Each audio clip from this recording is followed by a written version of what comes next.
falar das piores contratações desse ano do futebol brasileiro, aqui eu vou estar considerando o valor que foi investido, o que se esperava do jogador, se ele entregou ou não. Muitos jogadores aqui são craques que ainda não entregaram, mas é óbvio que ainda podem entregar. Por isso, já sem delongas, eu acho que a contratação mais decepcionante desse ano, pelo hype e por aquilo que ainda não entregou em campo, foi o Philippe Coutinho do Vasco. Todo mundo sabe que ele é um craque, passou por Bayern de Munique, Liverpool, Barcelona, fez seus golzinhos, teve ali alguns momentos de relances no Vasco, mas não conseguiu assumir o protagonismo desse time, tanto que ele nem foi o melhor jogador da temporada do Vasco. O melhor jogador da temporada do Vasco foi o Veguete, não foi o Coutinho. Então ainda não entregou o que se espera dele. Claro que ele ainda pode entregar, mas assim, na minha opinião, ele ainda está um pouco flopado. Ele pode entregar mais, ele deve entregar mais, por isso ele está nessa lista.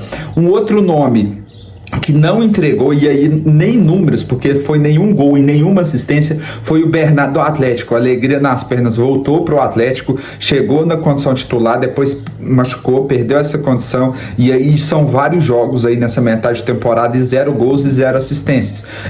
Não vem jogando bem e assim, ainda foi decepcionante por enquanto.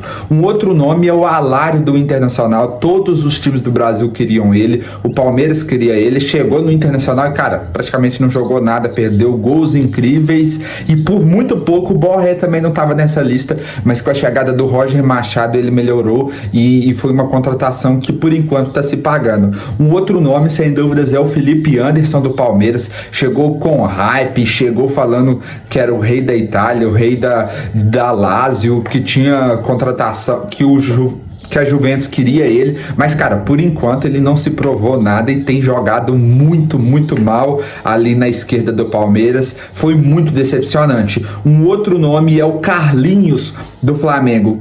Ninguém esperava nada de um jogador vindo do Campeonato Carioca, mas o que ele entregou ainda é muito abaixo da média. Não conseguiu suprir a falta do Pedro, muito menos a do Gabigol quando ele estava lesionado ou afastado pelo Tite. Foi muito decepcionante a contratação dele. Ainda no Flamengo, o Carlos Alcaraz é a contratação mais cara da história do futebol brasileiro, fez seus golzinhos, mas também teve atuações patéticas e ainda não se provou o valor que foi pago por ele. Então eu também coloco o Alcaraz nessa lista. Um outro nome é o Wallace do Cruzeiro. O Wallace do Cruzeiro veio com o nome do maior ladrão de bolas da Europa e, cara, não jogou nada. Ele foi um dos grandes vilões ali da final da Sul-Americana, sendo tirado ainda no primeiro tempo.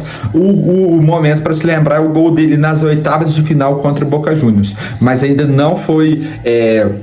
ainda não mostrou para o que veio o seu valor, mais de 50 milhões de reais, ainda tem que se provar muito. É um grande jogador que pode se recuperar. Um outro nome do Cruzeiro é o Lautaro Dias. Pelo preço que ele veio, tinha já a Sul-Americana, já tinha muita esperança em cima dele.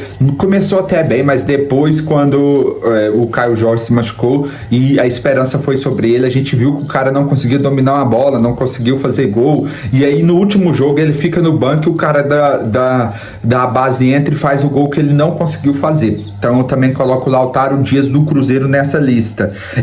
Em certos momentos entregou, em outros nem tanto. Do Corinthians, o Félix Torres, ele vinha como um dos melhores zagueiros do futebol mexicano, jogador de seleção, mas assim, errou muito, muito questionado pelo preço que se pagou. Acho que o Félix Torres foi uma péssima contratação. Pelo valor que investiram nesse zagueiro, poderia contratar talvez um zagueiro melhor, com mais destaque, na minha opinião. No Corinthians também não dá para falar dele, o Pedro Raul.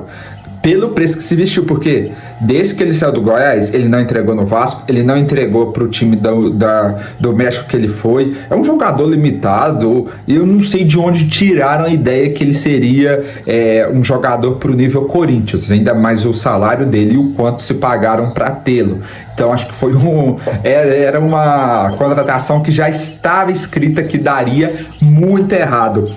Uma outra contratação, o Renato Augusto do Fluminense. Acho que o Fluminense aqui poderia fazer uma lista de decepções, mas o Douglas Costa, mas o Renato Augusto, ele não conseguiu entregar nada em nenhum momento no Fluminense. Foi muito errado a contratação dele, praticamente um jogador assim que não consegue ficar bem fisicamente, já não renovou no Corinthians por causa disso, e aí a ideia do Fluminense de contratá-lo para resgatá-lo não deu certo por enquanto. Pode dar certo no futuro, é um grande jogador, mas não sei, vamos ver o que acontece com ele para ano que vem. O Douglas Costa também foi uma contratação horrível, que também estava escrito que daria errado. O cara pediu para rescindir o contrato, acho que tá no Japão, algum lugar assim. Desde que ele voltou pro Grêmio, nunca mais deu certo. Um outro aqui do Grêmio também é o Duqueiroz. O cara foi do Corinthians, fez alguns bons jogos no começo, assim, mas hoje em dia vai ser esquecido e vai ter que ser vendido ou vai ser devolvido para o Corinthians, eu não sei. Um outro jogador do Grêmio que também foi um flop, uma contratação horrível, que também já estava escrito que talvez não daria certo, foi o Edenilson, né? O Edenilson que estava no Galo. O Pavão também foi uma contratação do Grêmio muito aguardada, mas que também não deu certo, começou bem, depois se tornou banco.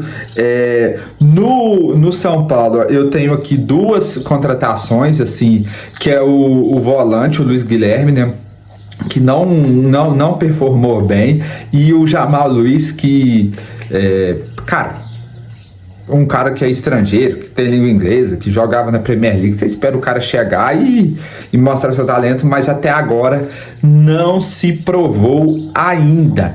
Essa aqui são alguns nomes das piores contratações que eu vi nesse ano. Eu peguei essas informações aí olhando o que os torcedores falavam. Eu poderia falar de muitas outras aqui, mas eu prefiro manter nessa. Faltou alguém nessa lista? Se faltou, escreva aqui nos comentários. E se você ainda não é inscrito no meu canal, se inscreva. Se inscreva aqui no meu canal, e aqui na descrição eu vou deixar o nosso grupo do WhatsApp, onde a gente troca informação de futebol, fala de futebol aqui todos os dias, e nesse grupo você vai receber as melhores notícias, os links dos meus vídeos, é de graça, e você vai acompanhar meu trabalho, tá certo? Tamo junto e até o próximo vídeo.